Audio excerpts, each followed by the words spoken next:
surgery, and sometimes it's nice to be able to talk with someone that's in the same place you are, because as much as I love my husband and want to talk to him about it, he's not in that same place. And so these kind of support groups, I think, are incredibly important. I have, we go for coffee or have lunch or dinner with my friends that have had procedures, so we can kind of talk through those kind of things. Because, my husband, I can ask him certain things, but, I can't say, well, what is this going to be like, One of my friends had her procedure, 6 years ago, and the other one was 3 years ago. So I can really ask them those long-term questions. And it is a scary prospect to think, okay, I've done well, coming up to a year, but what's 2 years going to be like? What is 3 years going to be like? And I think just that keeping it on the forefront, not ever thinking, okay, I'm done now.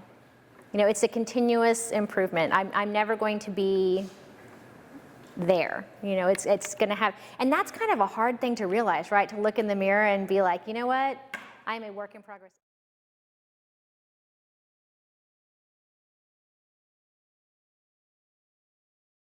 I don't beat myself up about stuff if I slip. I'm a human being.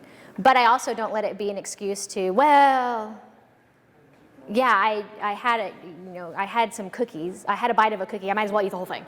Or, we went and got frozen yogurt. I should probably put 18 toppings on it because I'm here already. It's kind of that, yeah, they don't charge anymore for the gummy bears. So, but it's kind of that, it's that constant inner dialogue. And if I do feel like I'm in a place where I'm feeling teetering on not success, I'll call up Annie or Melinda, or, one of my friends that have been there, that have done it, and say, hey, help me out. This is, I really want a baked potato. What should I do?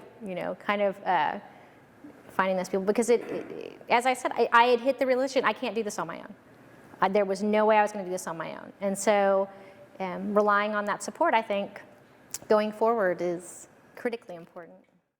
You were saying that, you're worried that you're going to slip back. I got family members that have been either alcoholics or drug addicts.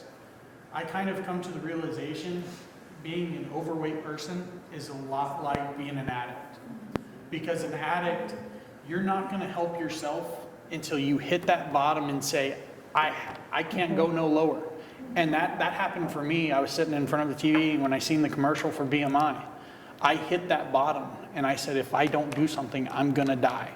And I fully believe it's just like being an addict. Every day I get up and I'm thankful for where I'm at, but I know I got a long way to go.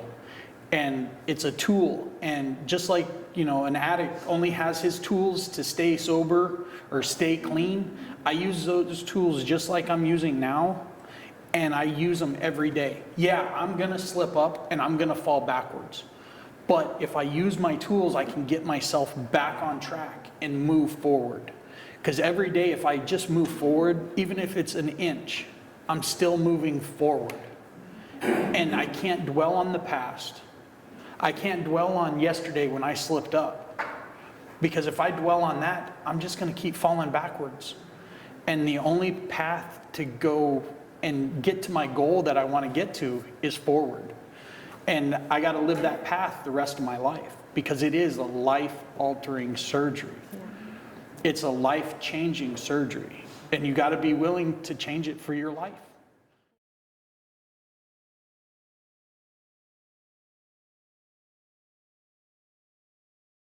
I think the hardest thing for me was, oh my gosh, the liquid diet, and I just wanted to chew something. That was like, I didn't care what it was, I just wanted to chew a thing. And so my husband made me a scrambled egg. I was like, this is the best egg I've ever had. I'm sure it was probably a regular egg, but it was fantastic on that day. But it's just kind of all those little relearns, It's tough, and just the reteaching yourself how to eat and relearning how to exercise. I mean, I am to the point now where I had to go see the chiropractor because I was carrying myself differently. My back was all messed up because I was sitting and walking differently. And just every day it's a new